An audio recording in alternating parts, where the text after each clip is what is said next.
Hello student, आज हम देखेंगे क्लास 12 का फिजिक्स और इसमें हम देखेंगे चैप्टर नंबर 2। और आज ये चैप्टर हम शुरू करने जा रहे हैं और इसका लेक्चर नंबर हमारा 1 रहेगा।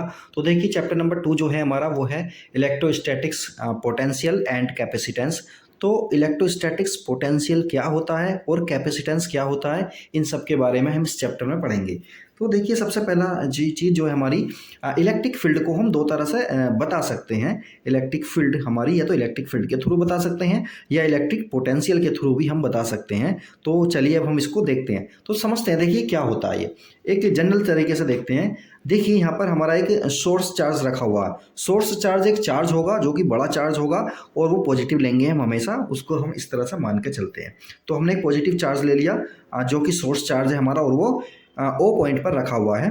और यहाँ पर जब ये ओ पॉइंट पर रखा हुआ है, पॉजिटिव चार्ज है, तो इसके आसपास इलेक्ट्रिक फील्ड होगा, हम ये बात को जानते हैं। और इलेक्ट्रिक फील्ड की डायरेक्शन क्या होगी, यहाँ पर होगी जो है राइट साइड में होगी। ठीक है, तो इतनी बात हम जानते हैं। अब हमने क्या किया, एक टेस्ट चार्ज को लिया, हमने एक टेस्ट चार्ज को लिया जिसे हम प्लस का लेंगे और क्यू नोट से रिप्रेजेंट करेंगे। प्लस क्यू नोट से रिप्रेजेंट कर रहे हैं हम, क्या है ये हमारा टेस्ट चार्ज है।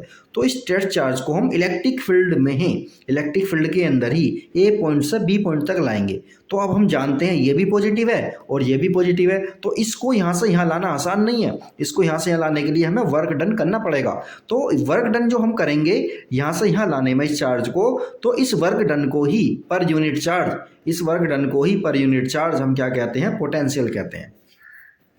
बात समझ में आई? दोबारा देखते हैं। यानी इलेक्ट्रिक फील्ड के अंदर एक टेस्ट चार्ज को जो कि पॉजिटिव है, उसे ए से बी तक लाने में जितना भी वर्क डन होगा पर यूनिट चार्ज, वो क्या कहलाएगा, हमारा पोटेंशियल कहलाएगा या इलेक्ट्रिक पोटेंशियल कहलाएगा। ठीक है, तो चलिए अब देखते हैं, देख क्या है ये। तो वी क्या है हमारा, V B minus V A. V B में से वी ए को माइनस कर रहे हैं, यानी कि पोटेंशियल डिफरेंस क्या है ये, V B minus V A क्या डिफरेंस है। और वी क्या है हमारा पोटेंशियल। तो वी को मतलब पोटेंशियल को हम वी से रिप्रेजेंट करते हैं। तो V B minus V A क्या हो जाएगा हमारा, डब्ल्यू ए बी, यानी कि ए बी का मतलब तो समझ में आ रहा ना, ए से बी तक जा रहे हैं हम, यानी ए से बी तक जाने में जो वर्क डन हुआ upon Q naught. Q naught क्या है हमारा, टेस्ट चार्ज हो गया। तो so the potential difference between two points in an electric field may be defined as the amount of work done, amount of work done in moving a unit positive charge from one point to the other against the electrostatic force। भाई दोनों के बीच में electrostatic force तो लगेगा ही, repulsive वाला force लगेगा, तो उसके अगेंस्ट जो हमने वर्क डन किया है पर यूनिट चार्ज, वो क्या कहलाता है हमारा, इलेक्ट्रिक पोटेंशियल या पोटेंशियल डिफरेंस कहलाता है। तो चलिए अब हम इसके बारे में यहाँ देखते हैं। इलेक्ट्रिक पोटेंशियल की जो यूनिट होगी हमारी, वो होगी जूल पर गुलाम। ठीक है, तो भाई ये वाला हमारा वर्क डन है ना, वर्क डन को हम रिप्रेजेंट करते हैं, मतलब इसकी यूनिट होती है जूल, और ये क्या है हमारा, ये चार्ज है तो कूलाम। तो जूल पर कूलाम, तो क्या होगी इसकी यूनिट, जूल पर कूलाम होगी, या न्यूटन मीटर पर कूलाम भी बोल सकते हैं इसको। तो पोटेंशियल डिफरेंस का हमारा ये हो गया है, तो ये सब हो गया। अब चलिए आगे देखते हैं इलेक्ट्रिक पोटेंशियल, मतलब पोटेंशियल डिफरेंस देखा, अब इलेक्ट्रिक पोटेंशियल को देखते हैं क्या है ये। तो इलेक्ट्रिक पोटेंशियल क्या है, किसी भी चीज़ को इन्फिनिटी से, है ना, किसी भी चीज़ को इन्फिनिटी से पॉइंट ए तक लाने में जितना भी वर्क डन करना पड़ेगा, है ना, यानी पॉइंट, यानी किसी भी चीज़ को, यानी किसी भी चार्ज को जो कि टेस्ट चार्ज है हमारा, उसको इन्फिनिटी से पॉइंट बी तक लाने में जितना भी वर्क डन होगा उसको हम क्या कहेंगे, पोटेंशियल कहेंगे, उस पॉइंट बी पर। ठीक है, तो हम मानते हैं इस बात को कि इन्फिनिटी पर पोटेंशियल कितना है हमारा, जीरो है। तो वी ए यानी ए पॉइंट को हमने कहाँ मान लिया, इन्फिनिटी में मान लिया, तो इन्फिनिटी पर पोटेंशियल हमारा कितना होगा, जीरो होगा, ये हम मान लेते हैं। तो हमारा जो पोटेंशियल जो होगा वी बी कितना होगा, डब्ल्यू अपॉन क्यू नॉट होगा। तो सही है, इलेक्ट्रिक पोटेंशियल की जो फॉर्मूला हमारा बन गया, वर्क डन अपॉन चार्ज बन जाएगा। और हम इसकी यूनिट वगैरह देख चुके हैं क्या होगी। अब हम देखते हैं इसका एक छोटा सा डेरिवेशन है, इसको हम ध्यान से देखेंगे कि ये क्या है हमारा। तो देखिए electric potential due to a point charge, एक पॉइंट चार्ज की वजह से इलेक्ट्रिक फील्ड कितना होगा आर डिस्टेंस पर, ये हमें पता करना है। ठीक है, तो अभी तक तो हमने आर डिस्टेंस पर क्या देखा था, इलेक्ट्रिक फील्ड देखा था। अब हम इलेक्ट्रिक पोटेंशियल देखना चाह रहे हैं कि इस चार्ज से यहाँ पर, इस चार्ज से आर डिस्टेंस पर, ये आर डिस्टेंस, यहाँ पर पोटेंशियल कितना होगा इसकी वजह से, वो सब हम देखते हैं। तो चलिए हमने क्या कंसीडर किया है, एक सोर्स चार्ज हमने ले लिया है और इसके आर डिस्टेंस पर हमारा पॉइंट पी है। यहाँ पर हमें क्या फाइंड आउट करना है, इलेक्ट्रिक पोटेंशियल फाइंड आउट करना है। तो अब हमने देखिए क्या किया है, तो हम देख रहे हैं कि एक चार्ज है हमारा, टेस्ट चार्ज है, उसको हम लेकर आएंगे, कहाँ से लेकर आएंगे, सपोज करिए हम पॉइंट ए से पॉइंट बी तक ला रहे हैं उसे। ठीक है, कहाँ तक ला रहे हैं, पॉइंट ए से पॉइंट बी तक ला रहे हैं, या ऐसा समझिए पहले इन्फिनिटी से कहाँ ला रहे हैं, इन्फिनिटी से उसको ला रहे हैं पॉइंट ए पर। जब इन्फिनिटी से पॉइंट ए तक लाएंगे तो हमें वर्क डन तो करना पड़ेगा ना। कहाँ से ला रहे हैं, इन्फिनिटी से, और कहाँ तक ला रहे हैं, ए तक ला रहे हैं, और ए और ओ के बीच की डिस्टेंस हमने क्या मान लिया, एक्स मान लिया है। तो यहाँ तक लाने में जो वर्क डन हमारा होगा वो कितना होगा, ये पहले फोर्स देख लो, फोर्स कितना लगेगा, यानी इन्फिनिटी से लाके हमने यहाँ रख दिया उस टेस्ट चार्ज को, तो उस पर फोर्स जो लगेगा कितना होगा, 1/4πε0 q naught upon x square. ये तो कूलम्ब्स लॉ के अकॉर्डिंग हो गया सीधा सीधा हमारा। अब हम देखते हैं कि इसको हम क्या कर रहे हैं, ए को बी तक खिसका रहे हैं, ए को बी तक खिसकाने के लिए हमें वर्क डन करना पड़ेगा, और वो वर्क डन कितना होगा हमारा, DW, क्योंकि यहाँ से यहाँ तक एक छोटी सी डिस्टेंस है, छोटी सी डिस्टेंस को ट्रेवल करने के लिए छोटा सा वर्क करना पड़ेगा। छोटे से वर्क को हमने क्या बोल दिया, DW बोल दिया है, ये वाला DW, ठीक है। तो ये वाला DW हो गया हमारा। अब डिस्टेंस कितनी है हमारी, DX, ये भी छोटी डिस्टेंस मान ली हमने। तो इस डिस्टेंस को ट्रेवल करने के लिए, इस डिस्टेंस को, इसको टेस्ट चार्ज को यहाँ से यहाँ पहुँचाने के लिए हमें वर्क डन करना पड़ेगा। अब वर्क डन हमने क्या ले लिया, DW ले लिया, और इसका फॉर्मूला क्या हो जाएगा, फोर्स इंटू डिस्टेंस। तो फोर्स हमारा यही रहेगा, F इंटू डी। फोर्स क्या रहेगा हमारा, F, और डॉट प्रोडक्ट है तो दोनों के बीच में कोस लगेगा। अब ध्यान से देखो, इलेक्ट्रिक फील्ड की डायरेक्शन तो इधर है, हम तो उसे इधर लेकर जा रहे हैं, तो दोनों के बीच का एंगल कितना हो जाएगा, 180 हो जाएगा। तो कोस 180 की वैल्यू होती है -1, तो ये हो जाएगा माइनस का F इंटू DX। तो ये आ गया हमारा वर्क डन। अब हमें क्या करना है, इन्फिनिटी से अपने टेस्ट चार्ज को किसी पॉइंट बी तक लाने में जो वर्क डन होगा, यानी टोटल वर्क डन हम निकाल रहे हैं, इन्फिनिटी से लाकर हम सीधा कहाँ रख रहे हैं, बी पर रख रहे हैं, तो उसके लिए वर्क डन हमारा कितना होगा। तो ये जो हमारा छोटा वाला आया ना, इसका ही हम इंटीग्रल कर देना, अब हमारा आंसर आ जाएगा। तो देखिए अब इसका हम क्या करेंगे, वर्क डन का W इक्वल हो जाएगा इंटीग्रल ऑफ DW। अब DW की वैल्यू यहाँ पर पुट करेंगे, माइनस का साइन बाहर ले लेंगे, F इंटू DW। F की वैल्यू हमारी क्या थी, F की वैल्यू हमारी ये रही, इस वाली वैल्यू को हम पुट कर देंगे, तो ये वाली वैल्यू हमने यहाँ पर पुट कर दी है। अब यहाँ पर देखिए DX है ना, तो X वाली टर्म को छोड़कर बाकी सबको बाहर ले लेंगे, क्योंकि X वाली टर्म का ही क्या होना है, इंटीग्रेशन होना है, बाकी सबको हमने बाहर कर दिया है। और देखिए लिमिट क्या ली है हमने, इन्फिनिटी से लेकर R डिस्टेंस तक। तो कहाँ से ला रहे हैं हम, इन्फिनिटी से ला रहे हैं, और कहाँ ला कर रख रहे हैं, P तक रख रहे हैं ना, P तक रख रहे हैं, कहाँ ला कर रख रहे हैं, P तक रख रहे हैं। तो इन्फिनिटी से ला रहे हैं, कहाँ तक रख रहे हैं, P पॉइंट पर रख रहे हैं, और P पॉइंट कितनी दूर है, R डिस्टेंस पर है। तो इन्फिनिटी से लेकर R हमारी इसकी लिमिट हो जाएगी, और ये वाला एक्स स्क्वायर अपॉन में है ना, तो ऊपर जाएगा तो एक्स की पावर कितना हो जाएगा, -2 हो जाएगा। इसका इंटीग्रल करेंगे, इंटीग्रल करना तो हमें आता है। इंटीग्रल में होता क्या है, देखिए DX का x के रेस्पेक्ट में हम करेंगे ना, तो जितनी भी पावर होती है इसमें एक 1 ऐड हो जाता है। जब इस पावर में 1 ऐड होगा तो -2 + 1 हो जाएगा। -2 + 1 क्या होता है, माइनस का 1 होता है। तो देखिए ये आ जाएगा -1/x आ जाएगा।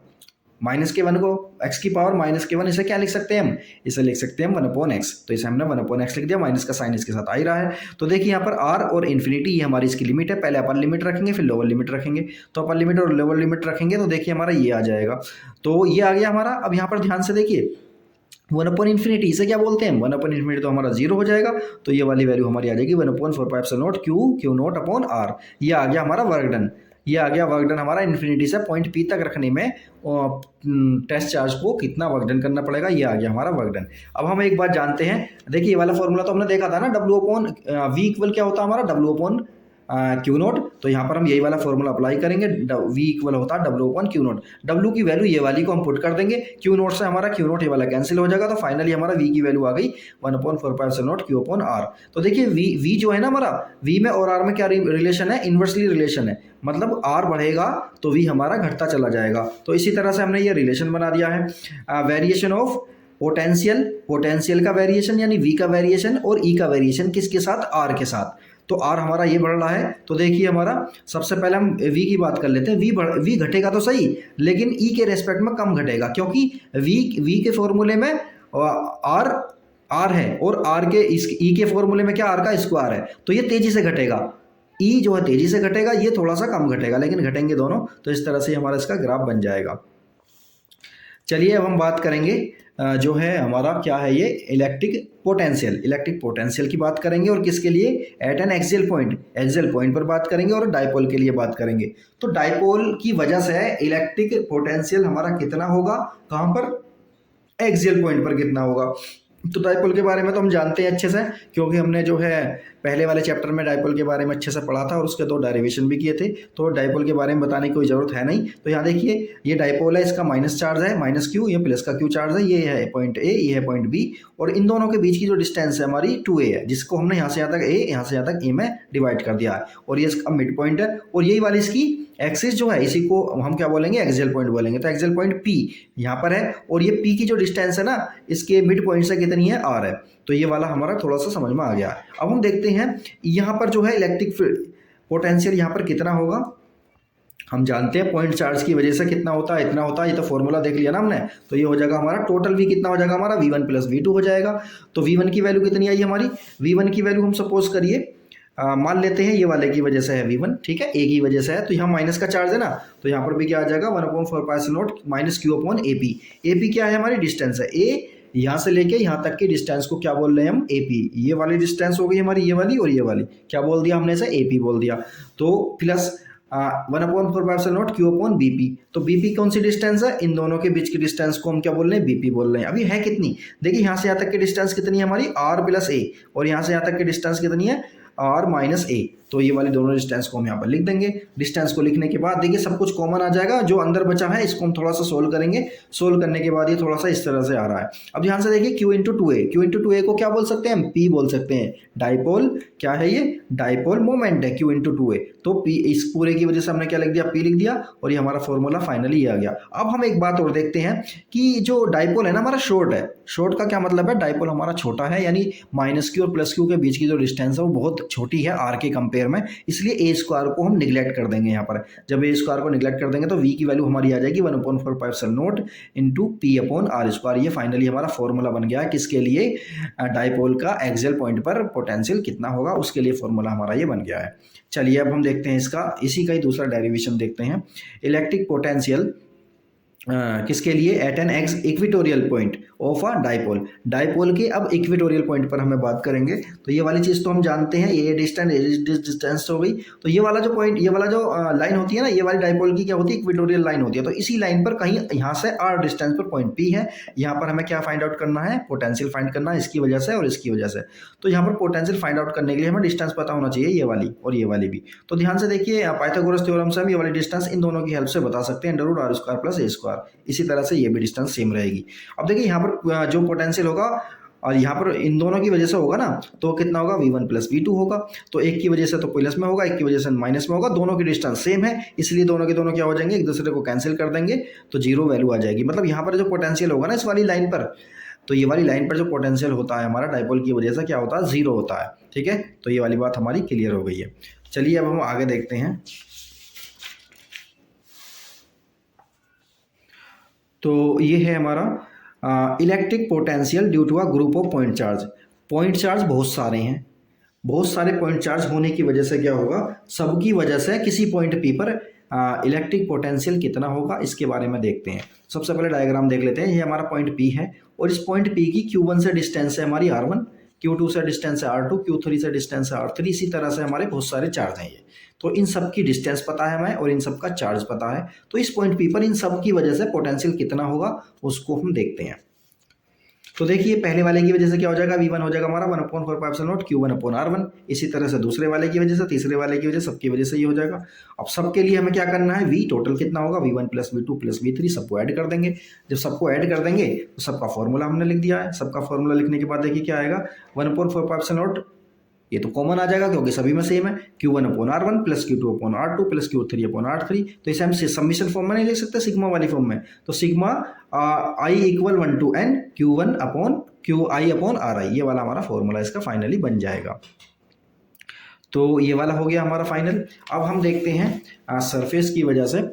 तो देखिए क्या है ये हमारा electric potential due to a uniformly charged thin spherical shell. एक स्फेरिकल शेल है जो कि थिन है और चार्ज है, इसकी वजह से हम इलेक्ट्रिक फील्ड फाइंड आउट करेंगे। यहाँ पर भी हम 3 पॉइंट देखेंगे, एक तो सरफेस के बाहर देखेंगे, सरफेस के ऊपर देखेंगे और सरफेस। तो देखिए हम इनके सरफेस के बाहर जो होगा हमारा, when the point P lies outside the shell point number first हमारा क्या कहता है, when the point P lies outside the shell, जब पॉइंट पी हमारा कहाँ होगा, सरफेस के बाहर होगा, तो वी की वैल्यू हमारी कितनी हो जाएगी, 1/4 naught q upon r. R क्या है हमारा, स्मॉल वाला आर, यानी जितनी भी डिस्टेंस पर वो होगा। दूसरा केस है हमारा when point P lies on the surface of the shell, जब पॉइंट पी हमारा कहाँ पे लाई कर रहा है, सरफेस पर ही लाई करेगा, तो स्मॉल आर की जगह कैपिटल आर आ जाएगा, बाकी सब सेम रहेगा। लेकिन तीसरा वाला केस जो है, जब point P inside the shell, shell के अंदर होगा, तो इस केस में इलेक्ट्रिक फील्ड तो जीरो होता है सेल के अंदर या सरफेस के अंदर, लेकिन पोटेंशियल जो रहेगा वो कांस्टेंट रहेगा, और उसकी वैल्यू कितनी रहेगी, जितनी सरफेस पर थी ना वैल्यू उतनी ही रहेगी। तो ये वाला फॉर्मूला और ये वाले फॉर्मूले हमारे सेम रहते हैं दोनों के दोनों। अब देखिए इसका थोड़ा सा वेरिएशन देख लेते हैं। तो देखिए यहाँ पर जीरो से लेकर आर तक, यानी जीरो से लेकर सरफेस तक इलेक्ट्रिक पोटेंशियल जो रहेगा ना वो हमारा कांस्टेंट रहता है, और उसकी वैल्यू कितनी होती है, ये वाली होती है। अब जैसे सरफेस के बाहर निकले, आर जैसे ही बढ़ता रहेगा तो पोटेंशियल की वैल्यू हमारी घटती चली जाएगी, इस तरह से इसका ग्राफ बन जाएगा। तो अब हम देखते हैं अपना दूसरा रिलेशन देखते हैं। रिलेशन है हमारा किस किस का, relation between electric field and potential. Electric field और पोटेंशियल इन दोनों के बीच में क्या रिलेशन है वो सब हम देखने वाले हैं, यानी ई और वी में क्या रिलेशन है वो सब हम देखने वाले हैं। तो यहाँ पर हमें कंसीडर करेंगे एक सोर्स चार्ज है हमारा जो कि पॉजिटिव है और ओ पॉइंट पर रखा हुआ है, और यहाँ पर एक पॉइंट हमारा ए है, एक पॉइंट हमारा बी है। इलेक्ट्रिक फील्ड की डायरेक्शन हमारी इधर हो जाएगी। सपोज करिए ए पॉइंट पर हमारा वी ए है, इलेक्ट्रिक पॉइंट पर ये हमारा जो पॉइंट पी ए है, यहाँ पर जो पोटेंशियल है हमारा वी ए वो है हमारा वी, और पॉइंट बी पर हमारा वी बी कितना है हमारा वी प्लस वी डी, क्योंकि यहाँ से यहाँ तक देखिए इलेक्ट्रिक फील्ड जो है बढ़ जाएगा, इलेक्ट्रिक फील्ड की जो वैल्यू है वो बढ़ जाएगी, तो इसलिए क्या हो जाएगा हमारा पोटेंशियल भी थोड़ा सा बढ़ जाएगा, और यहाँ से यहाँ तक की डिस्टेंस हमने मान लिया डी आर है। ठीक है, तो चलिए अब हम इसे आगे देखते हैं। तो देखिए यहाँ पर ये हो गया हमारा the external force required to move the test charge q naught को चलाने के लिए, ऐसा समझिए क्यू नोट को मूव करने के लिए क्या करना, अगेंस्ट द इलेक्ट्रिक फील्ड। तो क्यू नोट को चलाने के लिए हमें एक एक्सटर्नल फोर्स की जरूरत होगी ना, उस फोर्स को हमने क्या बोल दिया, F vector equal minus q naught into E. Minus का साइन इसलिए आ रहा है क्योंकि इलेक्ट्रिक फील्ड की डायरेक्शन हमारी राइट साइड में है और हम उसे लेफ्ट साइड में चला रहे हैं, तो माइनस का साइन समझ में आ गया हमारी। तो ये हो गया हमारा एफ, यानी टोटल जो फोर्स लगेगा, फोर्स जो रिक्वायर्ड होगा हमें उसे चलाने के लिए वो इतना होगा। अब इसमें वर्क डन कितना होगा, इस टेस्ट चार्ज को चलाने के लिए वर्क डन कितना होगा, F into D R. D R क्या है, वो वाली डिस्टेंस जो हम चला रहे हैं उसे, तो F into D R, F की वैल्यू हम यहाँ पर पुट कर देंगे, तो ये हो गया हमारा वर्क डन।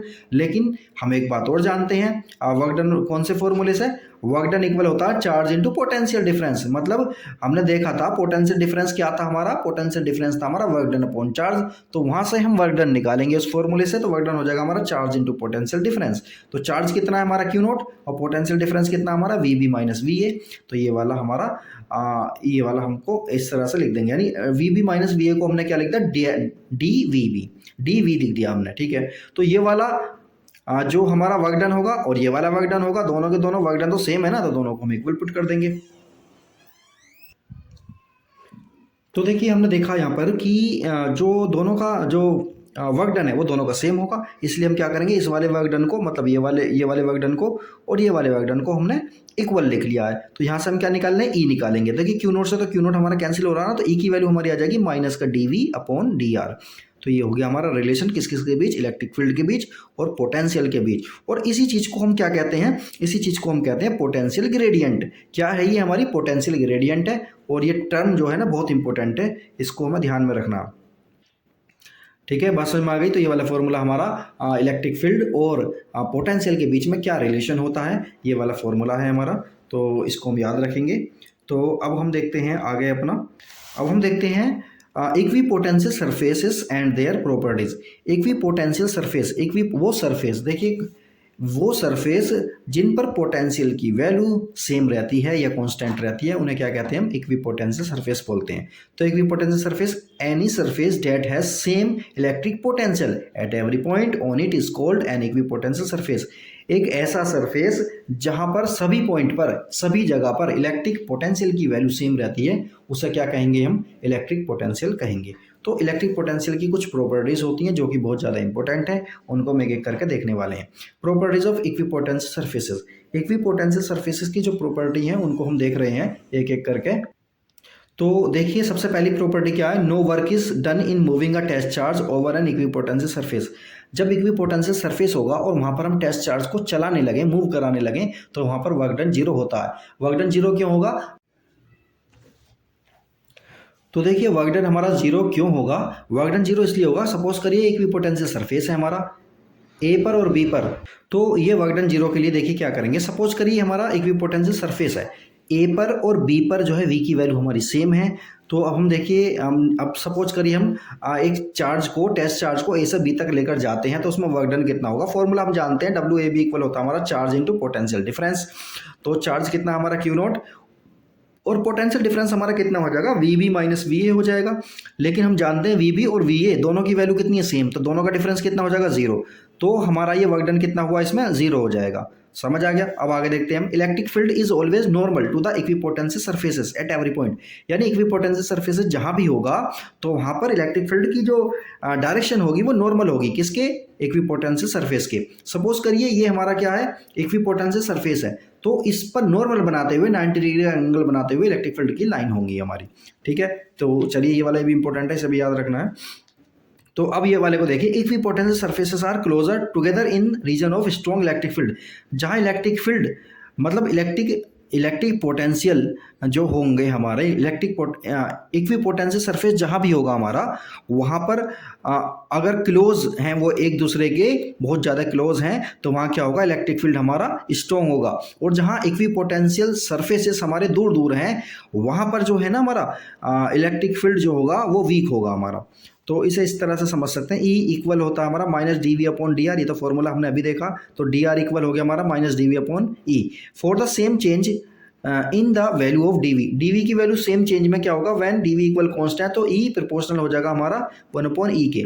मतलब क्या हुआ? दस द स्पेसिंग बिटवीन, यानी स्पेस जितना ज़्यादा होगा उतना ही क्या होगा? ये एक दूसरे के अपोजिट हो गया ना। स्पेस ज़्यादा होगा तो इलेक्ट्रिक फील्ड हमारा कम होता चला जाएगा।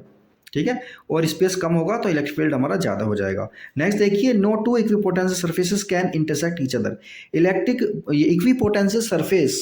इक्विपोटेंशियल सरफेस जो है ना, आपस में एक दूसरे को क्या नहीं करेंगे? इंटरसेक्ट नहीं करेंगे। इस बात को भी हमें ध्यान रखना है। तो चलिए अब हम देखते हैं इक्विपोटेंशियल सरफेस बनते कैसे हैं। इक्विपोटेंशियल सरफेस किसके लिए? Positive point charge. एक पॉजिटिव पॉइंट चार्ज है हमारा, ये रहा। इसके लिए देखिए इलेक्ट्रिक फील्ड लाइंस हम जानते हैं, ये रही, ये इलेक्ट्रिक फील्ड लाइंस हैं जो कि बाहर की तरफ को होंगी। और इक्विपोटेंशियल सरफेस क्या होंगे? देखो ये वाला जो सरफेस है ना, इसके सभी पॉइंट पर पोटेंशियल जो रहेगा सेम रहेगा। आगे वाला देखिए, ये वाला हमने इक्विपोटेंशियल सरफेस बनाया है, इस वाले पर क्या होगा? इलेक्ट्रिक पोटेंशियल की वैल्यू सेम रहेगी, इस वाले पर सेम रहेगी और इस वाले पर भी सेम रहेगी। लेकिन इनकी आपस में इस पर अलग अलग रहेंगी। ठीक है, लेकिन इस वाले पर अगर एक के इसके बारे में बात करेंगे तो इलेक्ट्रिक पोटेंशियल की वैल्यू कैसी रहेगी? हमारी सेम रहेगी। लेकिन इस पर और इस पर फर्क होगा। इस पर इलेक्ट्रिक पोटेंशियल की वैल्यू अलग होंगी, इस पर ज़्यादा होगी, इस पर कम होगी, क्योंकि आर की वैल्यू हमारी बढ़ती जा रही है।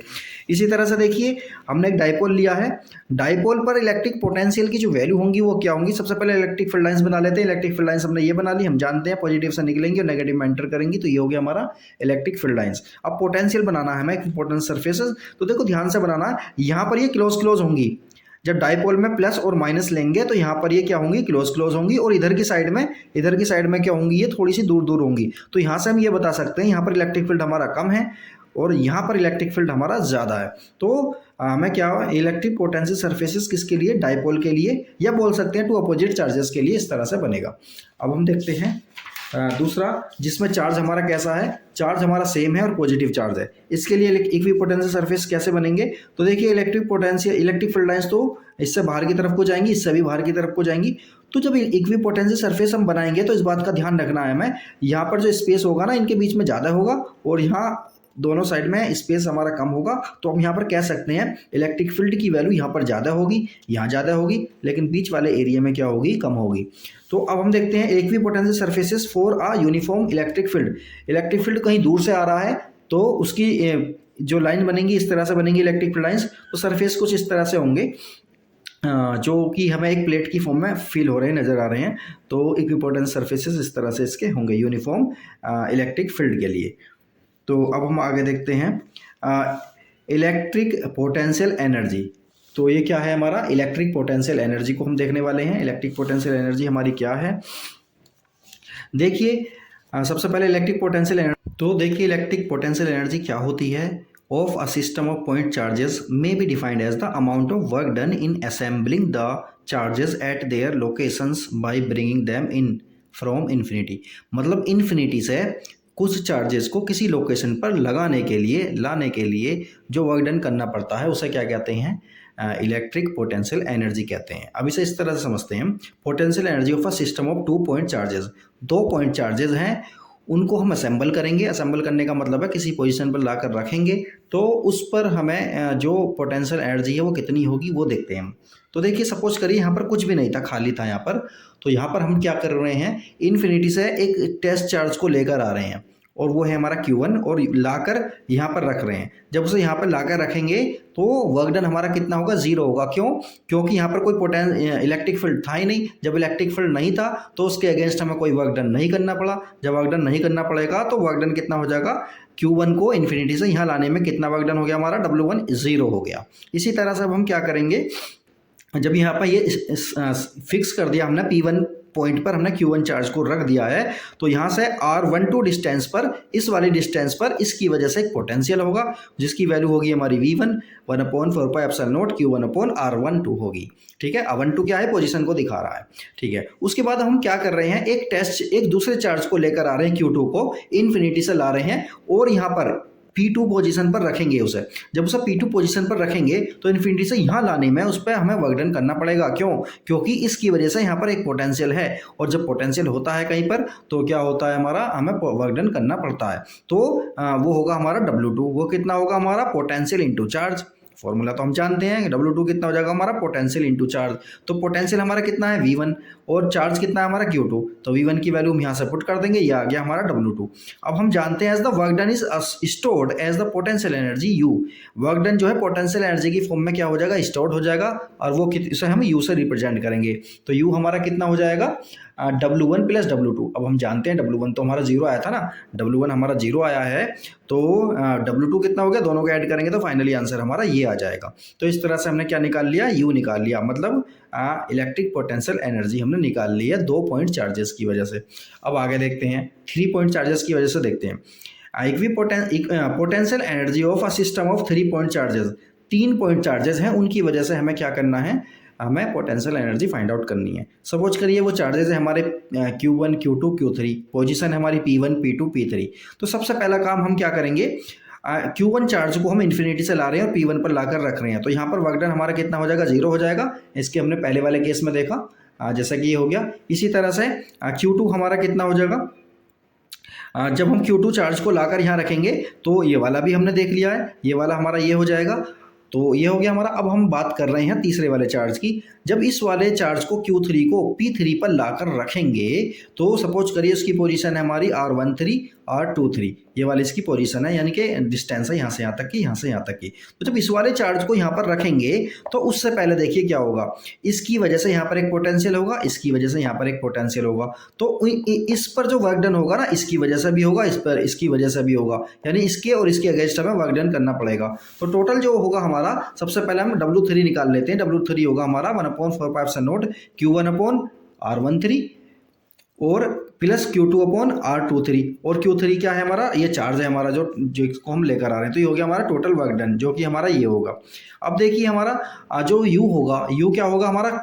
U होगा हमारा W1 plus W2 plus W3, ऐसा बोल सकते हैं। Total work done to assemble the 3 charges, तीनों चार्जेस को असेंबल करने में जो वर्क डन हुआ है वो हमारा हो जाएगा U।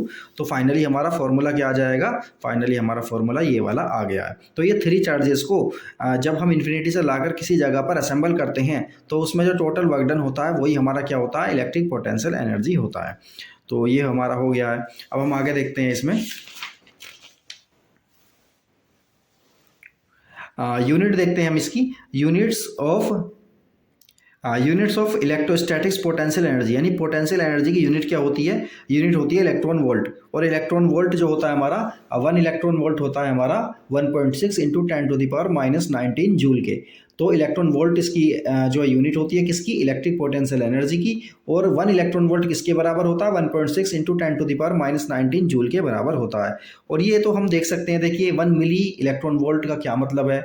मिली का मतलब होता है 10⁻⁻3, किलो का क्या मतलब होता है 10⁻3, मेगा का क्या मतलब होता है 10⁻6, इसी तरह से गीगा हो गया 10⁻9, टेरा हो गया 10⁻12। इस तरह से हम इन्हें देख सकते हैं। अब हम देखिए छोटा सा डेरिवेशन है, इसको देख लेते हैं पहले। ये है हमारा डेरिवेशन कि potential energy of a dipole placed in a uniform electric field. जब हम इलेक्ट्रिक फील्ड को जब हम एक यूनिफॉर्म इलेक्ट्रिक फील्ड में एक डाइपोल को रख देते हैं तो उस पर पोटेंशियल एनर्जी कितनी होगी, उसको हम देखने वाले हैं। तो चलिए देखते हैं इसे। सबसे पहले तो देखिए हमने डाइपोल को यहाँ पर रख दिया, ये इलेक्ट्रिक फील्ड है जिसकी डायरेक्शन लेफ्ट टू राइट है, और यहाँ पर देखिए हमारा, तो अब हम देखते हैं, देखिए ये हो गया हमारा नेगेटिव चार्ज, ये हो गया हमारा पॉजिटिव चार्ज, ये हो गया डाइपोल। डाइपोल की जो टोटल डिस्टेंस है उन बीच की जो होती है 2a, और डाइपोल की डायरेक्शन होती है माइनस से प्लस की तरफ को होती है, ये वाली हमारा p हो गया डाइपोल मोमेंट इसका। अब देखिए यहाँ पर जो एक फोर्स लगेगा इस पर QE इधर की साइड में लगेगा, क्योंकि ये नेगेटिव चार्ज है, इस पर अट्रैक्शन वाला फोर्स लगेगा, इस पर रिपल्सन वाला लगेगा QE। तो ये चार्ज और ये वो दोनों फोर्सेस के यहाँ इक्वल हैं और अपोजिट लगे हुए हैं, तो इसे इन्हें घुमाने का काम करेंगे। कैसे?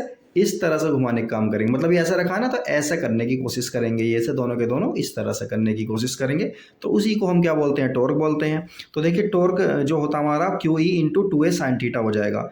तो टॉर्क होता क्या है, देखिए दोनों फोर्स हमारे सेम है, डायरेक्शन ही तो अलग है, तो दोनों फोर्सेस में से कोई सा एक फोर्स ले लो, either force into distance, perpendicular distance between forces, जहाँ पे भी फोर्स लग रहे हैं वहाँ के बीच की परपेंडिकुलर डिस्टेंस।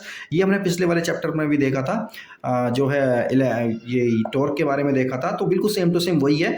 तो यहाँ पर देखिए QE into 2a sin theta हो गया। अब देखो जो 2a इंटू क्यू को हम P बोल देंगे और E sin थीटा, तो टॉर्क हमारा कितना आ गया, PE sin थीटा हमारा ये आ गया है। तो ये हो गया हमारा। अब देखिए हमें इसमें फाइंड आउट क्या करना है, हमें तो इसमें एनर्जी फाइंड आउट करनी है। तो एनर्जी फाइंड आउट करने के लिए हम क्या कर रहे हैं, सपोज कीजिए if the dipole is rotated through a small angle d theta, अगर रोटेट को डाइपोल को एक छोटे से एंगल के थ्रू हम क्या कर रहे हैं, रोटेट कर रहे हैं d थीटा के थ्रू, तो एक छोटा सा हमें वर्क डन करना पड़ेगा। तो वर्क डन, तो टॉर्क एक्टिंग ऑन इट, तो क्या होगा, ये dw हो जाएगा, यानी छोटा सा work done, tau into d theta हो जाएगा। और टो की वैल्यू क्या है हमारी, टो की वैल्यू तो ये रही, यहाँ पर यहाँ पुट कर देंगे तो डी थीटा हो गया। अब हमें क्या निकालना है, टोटल वर्क डन, यानी थीटा, अगर उसे थीटा हमें घुमाना है तो थीटा घुमाने के लिए जो वर्क डन होगा वो कितना हो जाएगा, उसका इंटीग्रल कर देंगे हम। इसका जब हम इंटीग्रल कर देंगे θ1 से θ2 घुमाने के लिए, लिमिट क्या आ गई, θ1 से θ2 घुमा रहे हैं, तो इसका वर्क डन कितना हो जाएगा, dw की वैल्यू ये रही हमारी, यहाँ पे ये पुट कर देंगे। तो देखिए थीटा वाली चीज़ को छोड़कर जितनी भी टर्म है सारी को बाहर ले लेंगे, तो PE आ गया। साइन थीटा का जो इंटीग्रल होगा वो कितना होता है, माइनस का cos थीटा होता है। लिमिट होगी हमारी θ1 θ2, अपन लिमिट लोअर लिमिट दोनों को पुटअप करेंगे तो फाइनली हमारा ये आ जाएगा। अब ये जो है ना हमारा वर्क डन जो हुआ है, यही वर्क डन तो हमारा क्या हो गया, पोटेंशियल एनर्जी हो जाएगा। तो U की वैल्यू कितनी आ गई, PE ब्रैकेट में cos θ1 माइनस cos θ2, ये आ गई हमारी पोटेंशियल एनर्जी। किस केस में आई है, जब डाइपोल को हम कहाँ रखते हैं, यूनिफॉर्म इलेक्ट्रिक फील्ड में रखते हैं, तो उस पर पोटेंशियल एनर्जी कितनी होती है, ये होती है। अब इसके थोड़े से केसेस वगैरह देख लेते हैं। तो देखिए केस वगैरह में हम क्या करेंगे, तो केस पहले फर्स्ट केस देखते हैं, position of stable equilibrium. Stable equilibrium कब होगा, जब थीटा की वैल्यू 0 होगी। जब थीटा की वैल्यू 0 होगी तो डाइपोल हमारा घूमेगा नहीं, है ना, ऐसा समझ लीजिए। तो क्या होगा, थीटा की वैल्यू 0 है तो ये स्टेबल वाली कंडीशन बन जाएगी। तो U की वैल्यू कितनी हो जाएगी, माइनस का PE cos 0। तो cos कितना बन गया हमारा, cos 0 की वैल्यू कितनी होती है, 1 होती है, तो ये हमारा PE आ जाएगा माइनस PE। दूसरा केस क्या है, पोजीशन ऑफ 0 एनर्जी। एनर्जी 0 कब होगी, एनर्जी 0 वाला केस होगा हमारा, क्या नाम है इसका, थीटा की वैल्यू क्या रखेंगे हम, 90 रखेंगे। तो U की वैल्यू कितनी आ गई हमारी, माइनस PE cos 90। cos 90 की वैल्यू कितनी होती है, 0, तो ये सारा का सारा क्या बन जाएगा, 0 बन जाएगा। और position of unstable equilibrium, unstable equilibrium में हमने क्या किया है, दोनों की डायरेक्शन को चेंज कर दिया, यानी कि पहले नेगेटिव इधर रखा था ना, नेगेटिव को हमने नेगेटिव को कहाँ किया, यहाँ पे रखा था, तो नेगेटिव को उधर पहुँचा देंगे, पॉजिटिव को उधर पहुँचा देंगे, तो दोनों के बीच का एंगल कितना हो जाएगा हमारा, 180 हो जाएगा, ये अनस्टेबल इक्विलिब्रियम हो जाएगा।